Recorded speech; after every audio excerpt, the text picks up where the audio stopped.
व्रत पर उत्सव अंक में मानव जीवन के 3 महोत्सव, जन्म, विवाह और मृत्यु। मानव जीवन तथा उत्सव का अन्योन्य आश्रय संबंध है। मानव जीवन के 3 महोत्सव हैं, जन्म, विवाह और मृत्यु। प्राय ऐसा देखा जाता है कि पार्थिव यश, सम्मान और ऐश्वर्य की आकांक्षा से अभिभूत संसारिक मानव जन्म तथा विवाह को तो महोत्सव मानता है, परंतु अपूर्व ज्ञान आलोक से आलोक उज्ज्वल तरंगमाला के नृत्य कौशल के आनंद में निमग्न अलौकिक प्रतिभा संपन्न जीवन मुक्त महापुरुष जड़ देह के अनिष्ट की आशंका से सत्य का प्रत्याग नहीं करता, बल्कि आत्मा की संपूर्ण शक्ति को केंद्रीभूत करके लोक में विपत्ति शब्द से अभेद मृत्यु देह त्याग या निर्वाण को वास्तविक महोत्सव मानता है। ज्ञान अमृत से परितृप्त मंत्र द्वारा ऋषियों का उद्घोष है कि हे विश्ववासी, अमृत पुत्रों के पुत्रगण, हे दिव्य धाम निवासी देवतागण, सुनो। मैंने आदित्य के समान दिव्यमान उस महान पुरुष को जान लिया है जो समस्त अज्ञान अंधकार से परे है। केवल उसे जानकर ही मानव मृत्यु पर विजय प्राप्त कर सकता है। इसके अतिरिक्त मृत्युंजय होने का अन्य कोई मार्ग नहीं।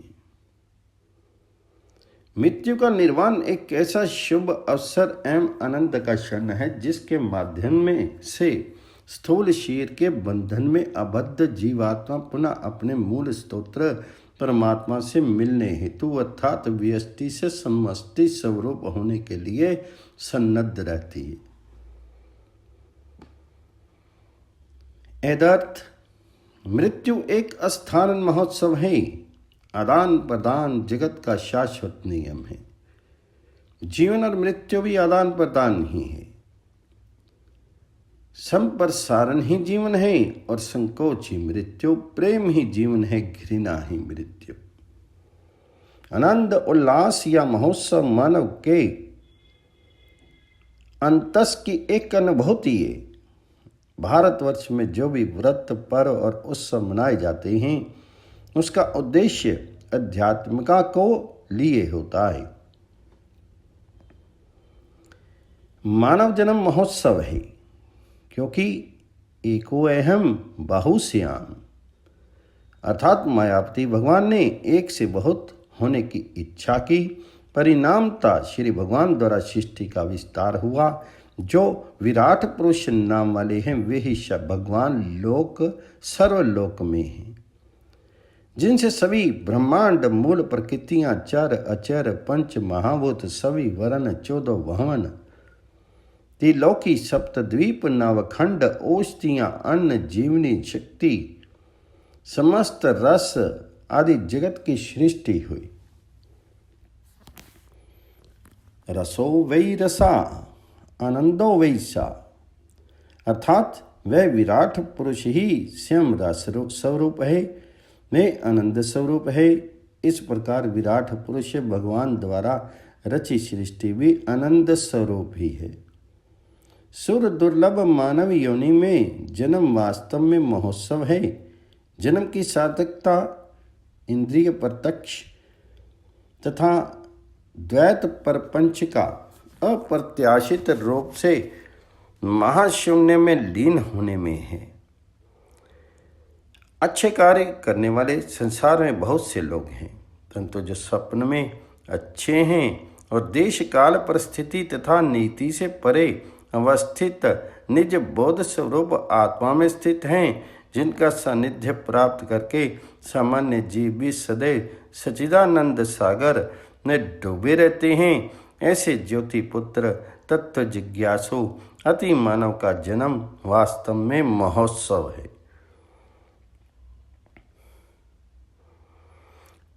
ईश्वर अंश जीव अविनाशी चेतन अमल सहज सुख राशि होने से जीव का वास्तविक स्वभाव सच्चिदानंद परमात्मा परम आनंद ही है, परंतु वह माया से लिपट करके अपने स्वरूप को भूल गया है, इसलिए दीन दुखी हो गया है।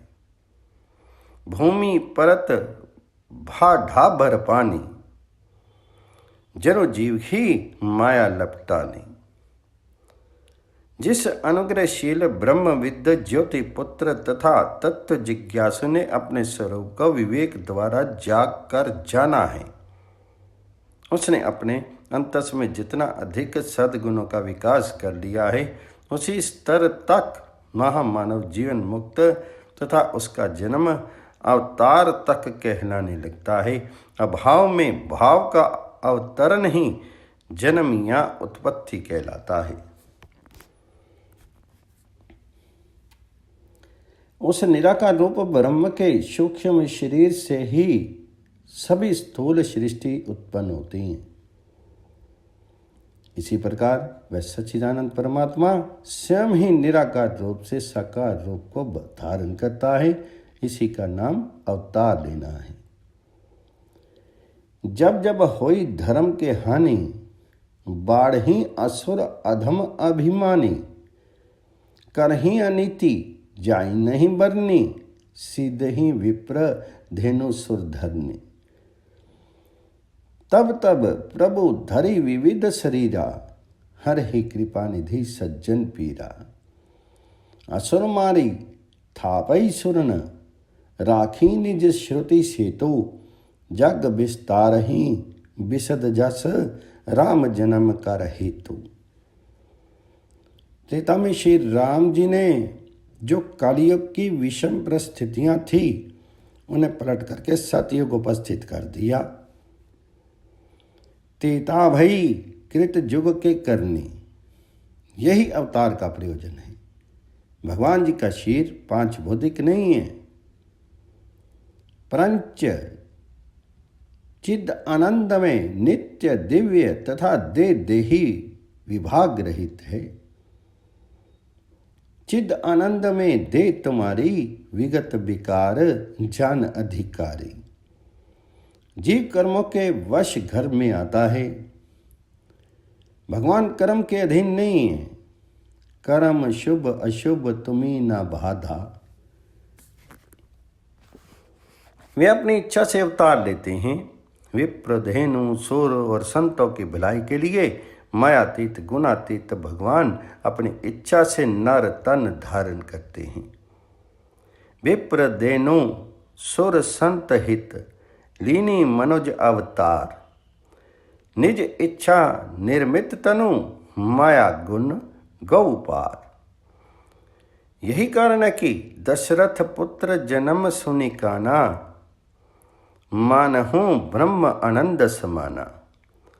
परम आनंद पुरी मन राजा, कहाँ बुलाई प्रजा बहु वाचा। ज्ञानी को ब्रह्मानंद और भक्त को परम आनंद होता है। महाराज दशरथ जी को क्रम से दोनों हुए। यही नहीं, भगवान शिव और काकभुषुंडी जी भी श्री राम का जन्म महोत्सव देख करके विथिन्ह फिर ही मगन मन भूले की स्थिति में आनंदित हैं। जन्म महोत्सव देखूं जाई, बरस 5 तार रही लो भाई। इस प्रकार काकभुषुंडी जी श्री राम जी का जन्म महोत्सव देख करके अपने नेत्रों को सफल करते हैं। लोचन सफल करूं और गारी। मानव जीवन एक दूसरा महोत्सव विवाह है। विवाह मंगलमय उत्सव है। विवाह के लिए प्रण शब्द का प्रयोग किया जाता है, जो प्रीति के 8 अंगों में से एक है। मैं तुम्हारा हूं, तुम हमारे हो, मेरा तुम्हारा है, तुम्हारा मेरा है, यही परने है। स्वसुखे सुखी त्वम की शुद्र वासना के स्थान पर तत्सुखे सुखी त्वम की भावना परने में होनी चाहिए।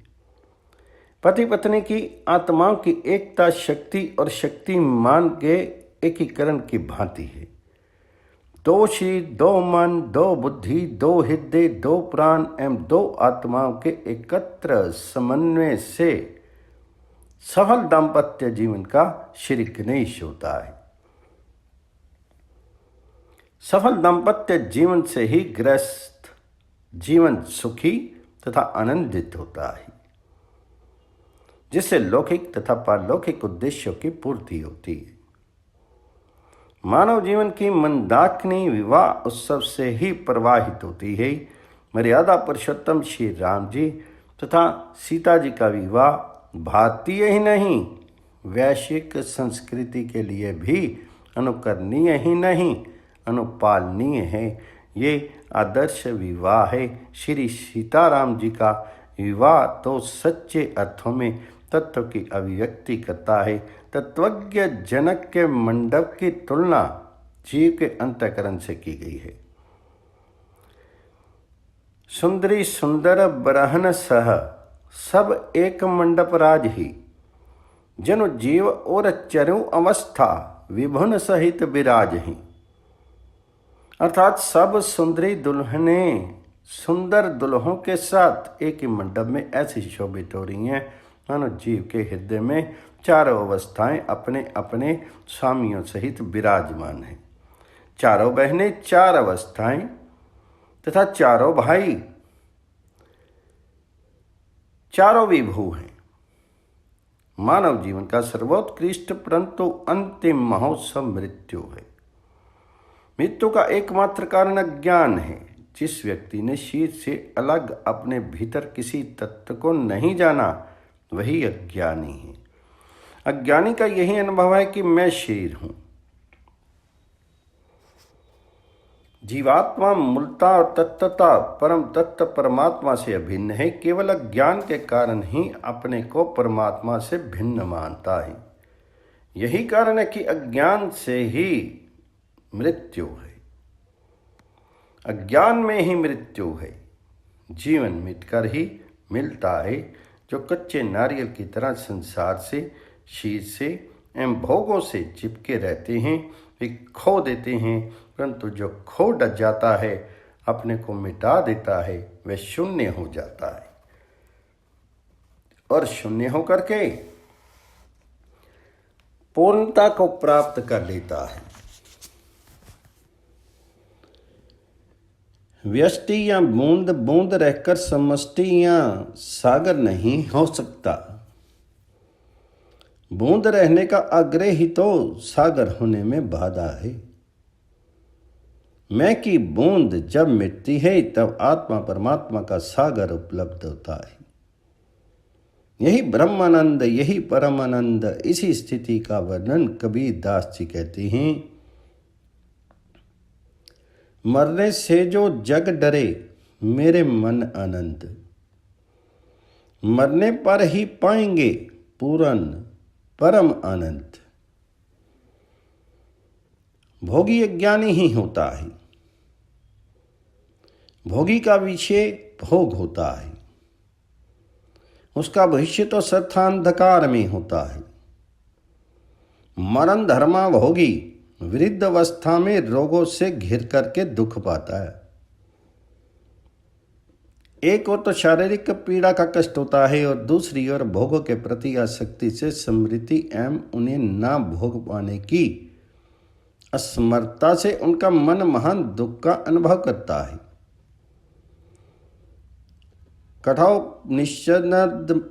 कठोपनिषद में नचिकेता ने यमराज से यही प्रश्न किया था कि मरने पर आत्मा रहता है या नहीं।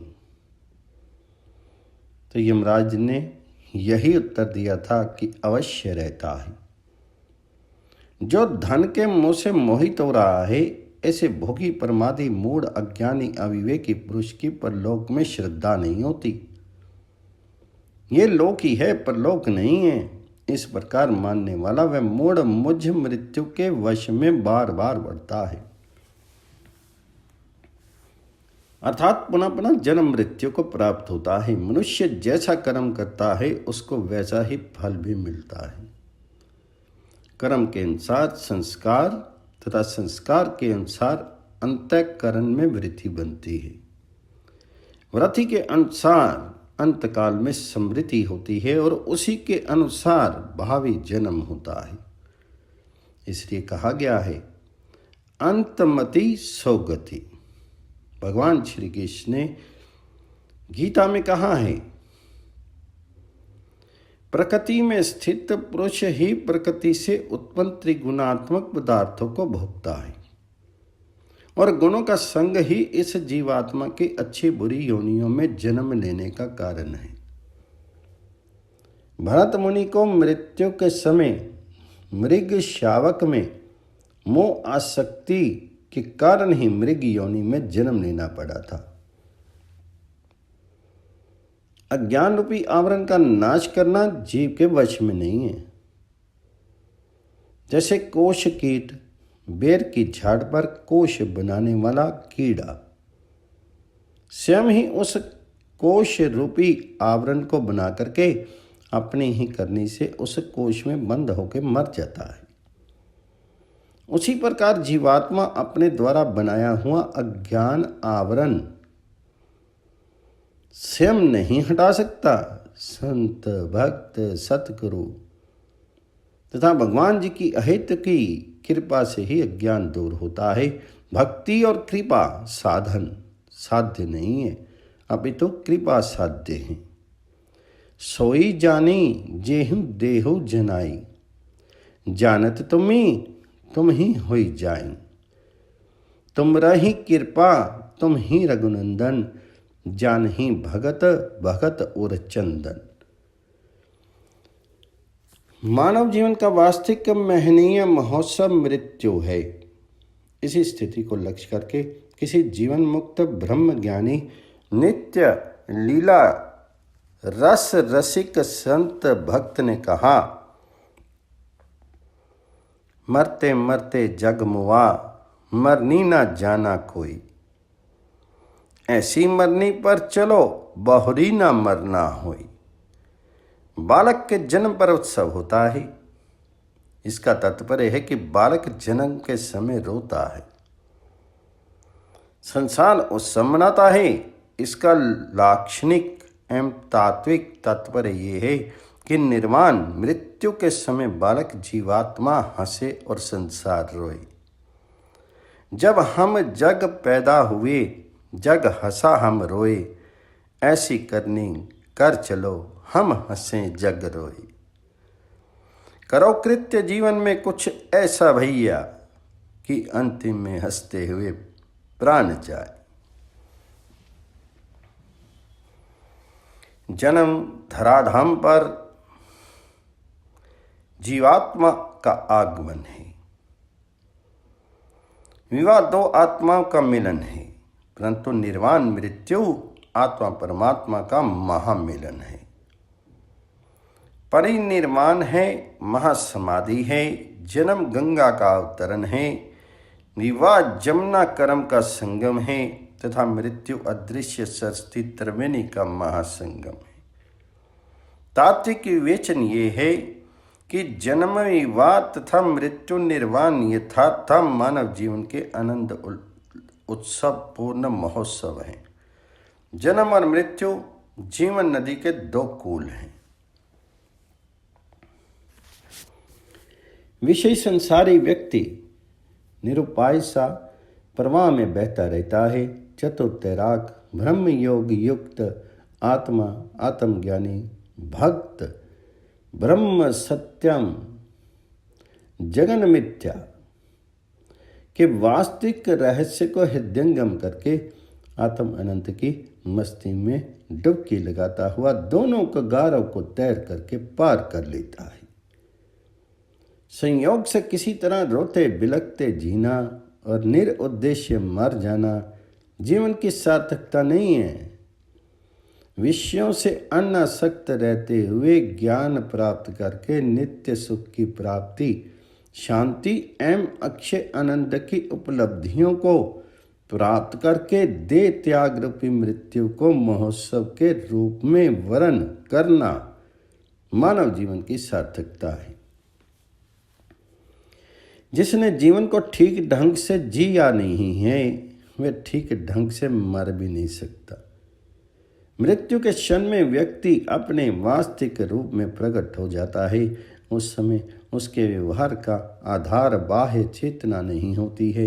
ऐसी स्थिति में प्रभु के नाम का स्मरण उसके हृदयस्थ ईश्वर प्रेम को प्रकट करता है। आसक्तियों के ऊपर उठ जाना ही तो मुक्ति है। मृत्यु मुक्ति का साधन है। भगवान श्री कृष्ण ने गीता जी में कहा है, अंतकाल में जो मेरा स्मरण करता हुआ देह त्याग करता है वह मेरे स्वरूप में निस्संदेह मिल जाता है।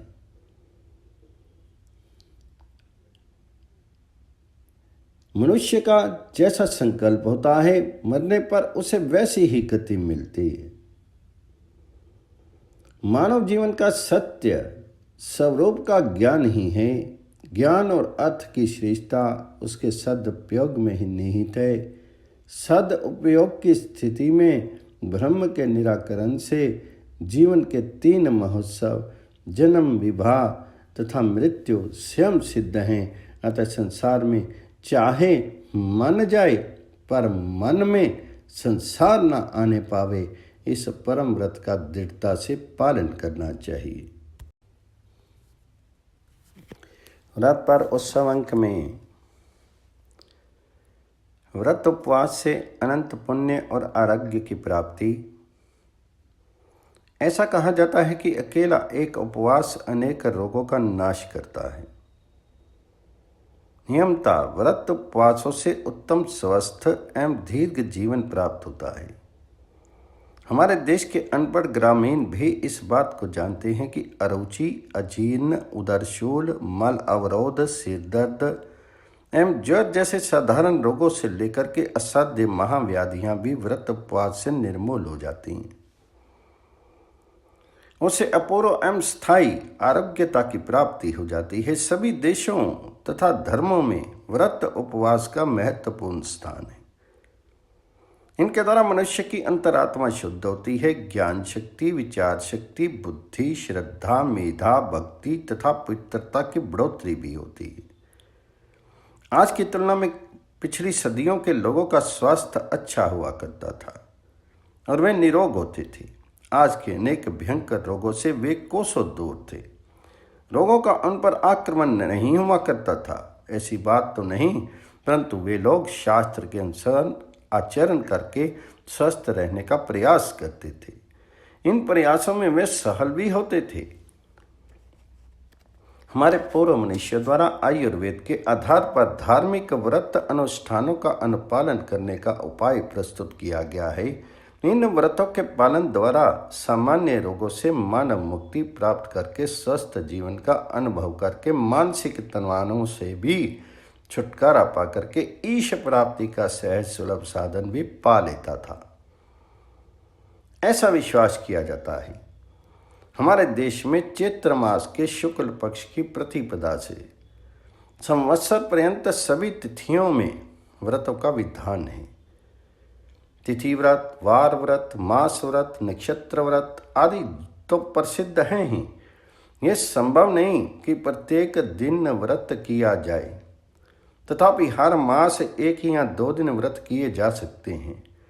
चैत्र मास के शुक्ल पक्ष की प्रतिपदा से 1 सप्ताह प्रतिदिन स्नान आदि से निवृत्त होकर के सर्वप्रथम कड़वे नीम की नई कपोलों के सेवन को रक्त शुद्धि और चर्म रोगों से मुक्त होने का साधन बताया गया है। वैशाख मास की अक्षय तृतीया एक शुभ मुहूर्त है। इस दिन उपवास पूर्वक जल से भरा घड़ा, मटकी, फल एवं पंखा दान देने का विधान बताया गया है। मिट्टी के संपर्क से जल शुद्ध होता है। 5 तत्वों में से 2 तत्व जल और पृथ्वी शरीर के लिए पोषक हैं। शरीर के दिनों का बना हुआ अग्नि में पकाया हुआ मिट्टी का घड़ा उपयोगी माना गया है। ऐसे घड़े का पानी पीना अत्यधिक लाभकारी है, ना कि फ्रिज की बोतल का पानी। वैशाख मास में मिट्टी का घड़ा दान करना परोपकारी बात मानी जाती है और ये पुण्य जनकता का हेतु भी है। कहते कि चंद्र किरणों में अमृत की वर्षा होती है। मानव की संपूर्ण क्रिया मन से संचालित होती है। चंद्रमा मन का प्रतिनिधि कारक तत्व है। चंद्रमा और श्री गणेश का अद्वितीय संबंध है। इसी दृष्टि से मन शांति हेतु, बुद्धि प्राप्ति हेतु श्री गणेश चतुर्थी का व्रत रखते हैं। दिन भर उपवास करके शाम को श्री गणेश का पूजन कर चंद्रोदय के उपरांत चंद्र दर्शन कर भोजन करना उपयुक्त बताया गया है। ऐसा करने से अन्न में उत्पन्न चंद्रमा का अमृत प्रभाव तथा उसकी शीतलता मन को शांति प्रदान करती है। धार्मिक व्रतों में एकादशी, प्रदोष और शिवरात्रि, श्री कृष्ण जन्माष्टमी, श्री रामनवमी आदि का भी बड़ा महत्व है। वर्ष की सभी एकादशियों में विष्णु शयनी एवं प्रबोधिनी एकादशियों तथा महाशिवरात्रि व्रत का अपने आप में बड़ा महत्व है। चतुर्मास व्रतों की पालन का आरोग्य प्राप्ति की दृष्टि से अनोखा एवं अद्वितीय महत्व माना गया है। यदि हम चतुर्मासीय व्रतों का सही पालन करें तो आरोग्य प्राप्ति के साथ साथ आध्यात्मिक शांति भी पा सकते हैं। चतुर्मासों में वात पित्त का प्रकोप अधिक रहता है, इसलिए साग सब्जियों का त्याग करना श्रेयस्कर होता है। इन दिनों एक समय हल्का भोजन करना चाहिए। वैद्यानाम शारदी माता पिता च कुसुमाकारा, अर्थात चिकित्सकों के लिए शरद ऋतु लाभकारी है। ये माता की भांति वैद्य लोगों की परवरिश करती है तो वसंत ऋतु पिता की तरह उनका पालन पोषण करता है। दोनों ऋतुएं अपना प्रभाव स्वास्थ्य पर डालती हैं। इन ऋतुओं के साथ ज्वर, मलेरिया, पीलिया आदि रोगों का प्रकोप होता है। इनसे बचने का घरेलू उपाय धार्मिक व्रतों का पालन कर खान पान पर ध्यान देना तथा ईश उपासना करना है। इससे शारीरिक लाभ के अतिरिक्त आध्यात्मिक लाभ भी होता है।